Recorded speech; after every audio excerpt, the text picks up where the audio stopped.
Hi, I'm Doyle, and I'm a gold and silver investor, an author, a publisher, and also the team leader of the world's only gold and silver wholesale buyers club.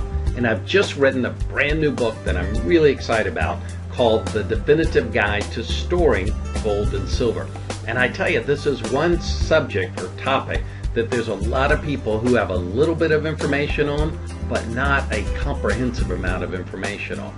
One of the things I talk about is why it's important to have your own personal private stash. And what I mean by that is have some physical gold and silver at hand that you can get to it. So let's say we wake up one morning and the world as we know it has turned upside down, and let's just say worst case scenario, the currency has crashed, the dollar's crashed, and everything is just crazy.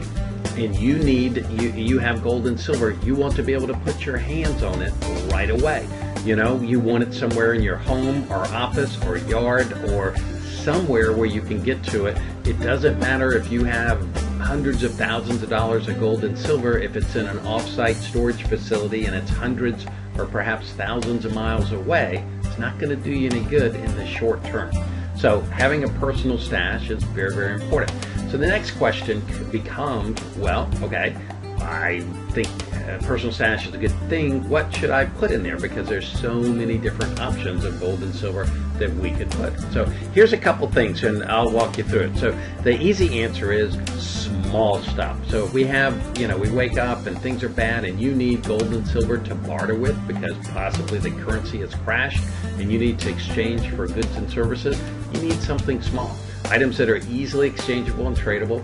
And some people are big on having the 90% US silver coins. These are the coins, the dimes, the quarters, and the half dollars that were minted before 1964, and they are 90% silver. These bags of coins, they're also US legal tender. So they can be used just like money in the same denomination, even though their silver content, the value of those coins is much higher than just a regular, let's say a quarter made, after 1964. But you could exchange it as currency or money just the same. So you kind of have a double win there. They're easy to buy, they're relatively available, and they're great to barter with or to buy things with. However, do keep in mind, these come in these big old canvas bags. They're heavy, they're bulky, and they do take up quite a bit of space. So you need to be aware of that. I believe that the junk silver, they call it junk silver, by the way, the 90% silver. I believe the junk silver has a place in your investment portfolio. But my personal opinion, and that of a lot of other people, is that they should definitely not make up the majority of your holdings for the reasons that I've just described. Many people purchase these bags. It's kind of like a bag of insurance almost, for the little stuff to keep you going for a little while. But they purchase other forms of gold and silver because they make much better investments. So if you want your insurance covered, but then as gold and silver goes up, which a lot of people believe it's going to go up like a lot, then you want the metals that stand to gain the most with those rise in prices like that. So I believe it's also advisable to have some 1 ounce silver coins, and these are great for investment purposes, and they can also be used for barter exchange. So I think you kind of get a double win with these coins.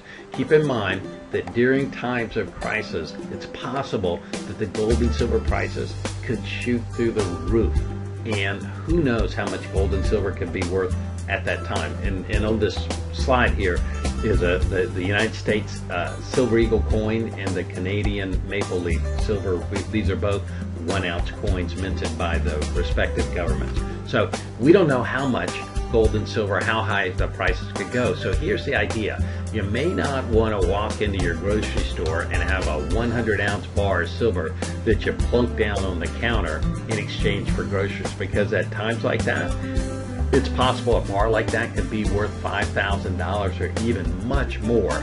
And you don't want to be in a disadvantaged, position. Let's say you're getting $100 worth of groceries and all you have to trade for it is a $5,000, dollar bar of silver. So it's not wise to have, only large denominations or size bars like that. Another thought on this is for items in your personal stash is you may want to have some very recognizable metals for situations like that.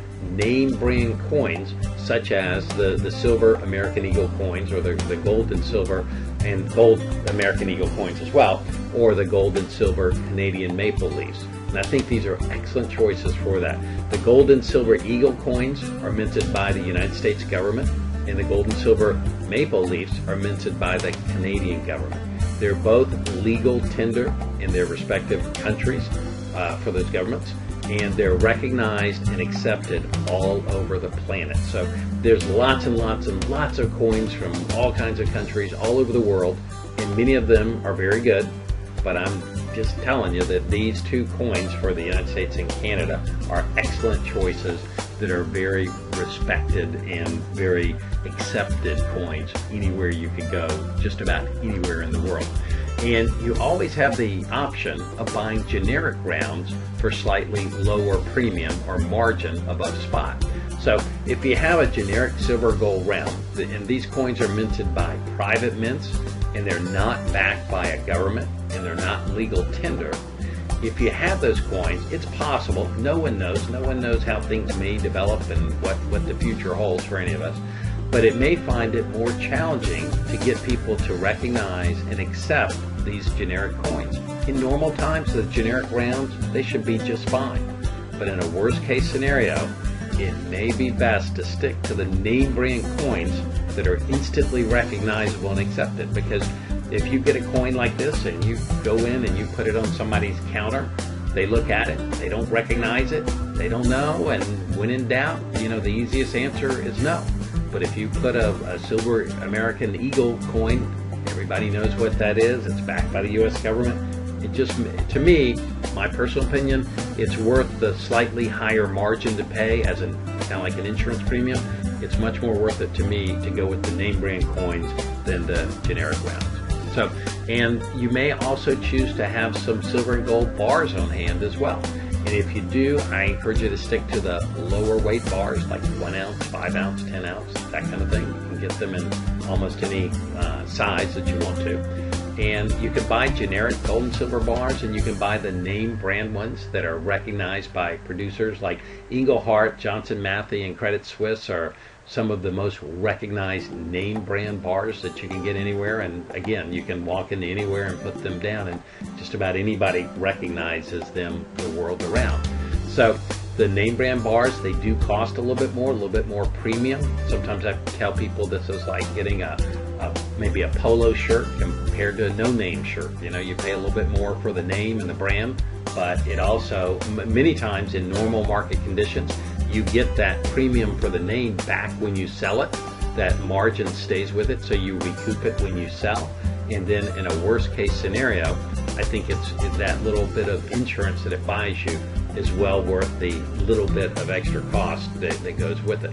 So depending on who you choose to sell your bars to, some of the buyers may require you to have your bars assayed. And what that means is some people, believe it or not, they drill them out and drill the silver or gold out of the middle, and they fill it up with inferior metals in the middle, and then they melt and seal it up with the real thing. So people, they don't know if it's solid or not. So they assayed, sometimes they will saw it in half in multiple different places and run various tests on it to determine if it's the real thing, and you would have to pay for that. And if somebody didn't want to mess with it, they might just say, no thanks. And again, normal times should be no problem. Crazy upside down times, I have no idea. So when in doubt, my opinion, stick with the name brand. So I hope you got something out of that. I hope that was helpful to you, to give you some kind of insight in the types of gold and silver that you should have in your personal stash.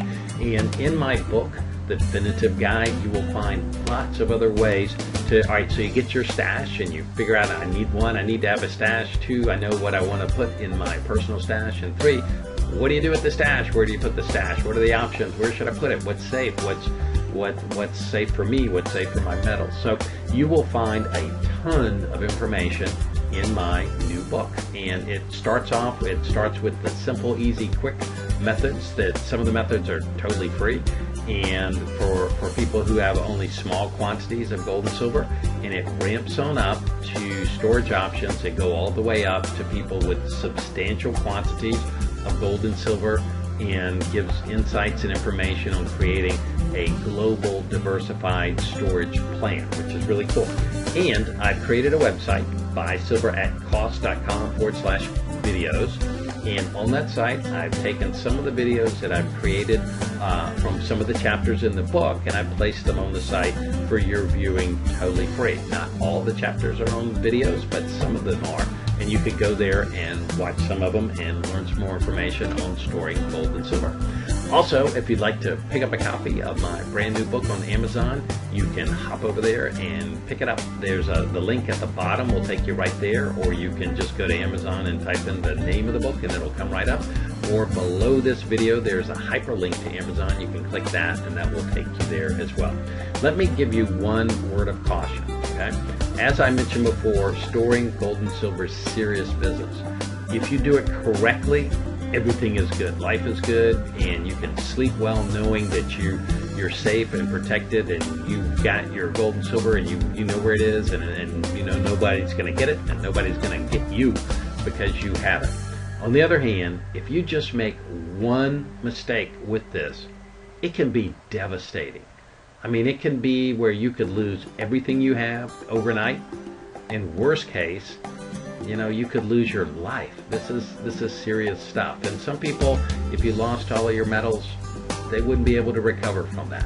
So I personally believe this is a ridiculously low price, and for that amount of money to get, you know, any kind of information that would be helpful to you in doing this is just a complete no-brainer. By the way, I only published this book a couple weeks ago, and I will be raising the price. So if you intend to get it, you may want to get it sooner than later before the price goes up. So encourage you to do that. Here's the thing, like I said, if you just get one good idea from this book, it can be huge. It can make the difference between success or failure with your gold and silver storage options. So that's why, you know, knowledge is everything, and if you get one idea, it's a good thing.